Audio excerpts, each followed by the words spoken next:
Hi everybody, this is Ashley Morris from Partridge Hill Stable, and I'm going to show you how to properly put up a tail. One of the ways I've done it for years, and I think I like this way the best. It keeps your horse's tail clean. This is my horse Bob, Partridge Hill High Roller. I chose him because he needed his tail up, and he's got a nice long tail to show you. So one of the things that I use is nylons. So what I do is, from his old nylon that I took off, I'll cut the legs off because his tail's long. And then what you want to do is cross the legs, tie them tight, cross the legs, and then tie it tighter, so then you have a little space for their tail, and that will come back to play later on. And then what you're going to do is tie these here in a knot, and these kind of make just an extension for the tail. And then you do the other one, of course. So one of the things you want to make sure of is that your tail is nice and clean. Bob's tail's been washed, dried, and then I brush it out. I don't typically brush my horse's tail when they're wet, and then I also try to stay away from their tails with a brush. Also, when they're dry, I will pick their tails dry, just because I always want to have the most tail I can in here. So first, what you're going to do is you're going to make sure all your hair is off of the tailbone and going the straight way so you can see the tailbone behind. You're going to take your hands like this, run them down the tailbone, and then put your two fingers together and then pull them towards you. And then what you'll have is a nice line on the tailbone without hairs going up and down. So straight through here if you have a few more hairs. My horses go outside, so I want to leave them quite a bit down for the flies. And then when you have this bunch, you can put it off to the side if you're happy with the amount that you got. And then you take this and you make sure this is all nice and smooth. I've already gone through it and made sure it was straight. So you're going to have that off to the side, and then you're going to take your nylon and you're going to put it over, and you're going to make sure that you're below the tailbone. You do not want to be on the tailbone. So I'm about ½ an inch below. So then you take your nylon, you cross it over, then you bring your legs and you put your legs down through this little hole. And then you're going to pull the legs down through so they're nice and straight.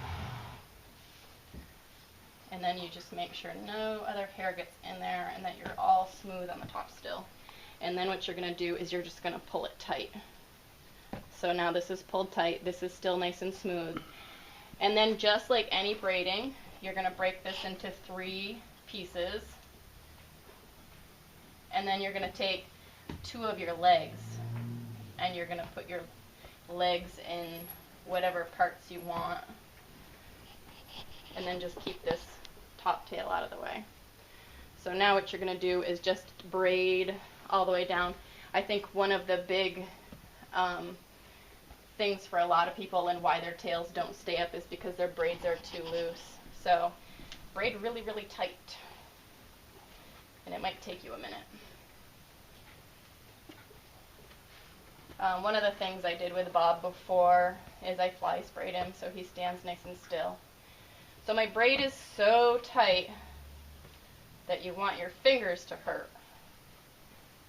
And I've done this 100 times, so I'm pretty quick at it. But if it takes you longer and goes slower to make your braid tight, that's good. So you'll notice that the extensions are all the way down to the end of his tail.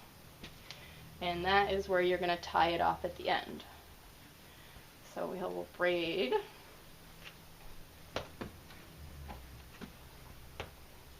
And I always want to make sure all of my braid is nice and smooth. If I have pieces from the other pieces going in, then it's not going to be nice and smooth, and it's going to pull, and then it's going to be messy. Another tip, if your horse goes outside and if it rains, you definitely want to check it. Anytime my horse comes in from the barn, I always brush his top tail out. And I always make sure that it's nice and straight and smooth under here. When it starts to get really bunchy and this falls down, I take it out. And anytime your horse's tail feels damp, take it out. If it rains, you have to check it. Not always will they be wet, but it's always good to check. Another thing too is what we do in our barn is we hang our water buckets high. We have water buckets. Sometimes horses will rub their butts. It's always good so they don't dunk their tails, just to hang them a little higher. So anyways, when you get down here towards the end, your pieces are going to get a little thinner. Keep on braiding tight. And braid as far down as you possibly can. So I'm kind of running out of room here. So what you're going to do now is I've got a little tail at the end, no big deal. Take one of your legs and flop it over. And then grab it and then push it through and just pull it just like that. If you want to do it again, flop it over, push it through, pull it, and that is going to secure it. You don't need to have any knots, because knots, when they go out in the field, get tighter, and that's just awful to deal with when you bring them in and try to take it down. So then, once you have your tail like this, you're going to leave the ends, and you're going to go back up to the top. You don't have to go to the very top, but I go up here. And this can be a trick, because now that I've braided this so tight, I want to actually pull it open a little bit. And I'm going to stick this tail through here, and I'm going to pop it through. And then I'm going to pull it out to the other side. And pull these legs. Make sure none of this gets in there. And then you're going to pull it through. And you're going to want it to be about that size. So about your hand. And then you're going to come up and you're going to pop it through again. So now it's going to be even tighter. So you just kind of pull on that. Pop it through again. And then pull all this hair out. And then again, make sure this comes through. Pop it through like that. Make sure none of the hair is here. And then you're just going to overlay it like this. And then you can squeeze it together, hold your hand here, and then you're not going to pop the rest of this through because it's not going to go. So you can just kind of curl it around your thumb and then just kind of hold on to it like this. So now you've got this nice little bag that you made in the beginning. What you're going to do is you're going to hold your bag from the inside, and then you're going to hold your tail and you're going to wrap it up.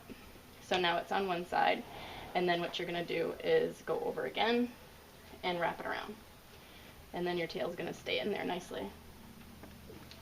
And then what you do when you have it wrapped in and everything's poked in, you have your black electrical tape. So what I like to do with the black electrical tape is start down here at the bottom, because the bottom is maybe where it will open, and then give it a couple of good wraps, and then go to the middle, go around a couple times here, and then go to the top and go a couple times here, and then just remember, break it off, roll a little tiny piece back here so when you go back to do his tail you can get that piece, and that's it. So that is how you do a tail braid, and it's covered up nicely. You don't see it. He's still got a lot of hair to get flies with, and that's the demo for today. Thanks for watching.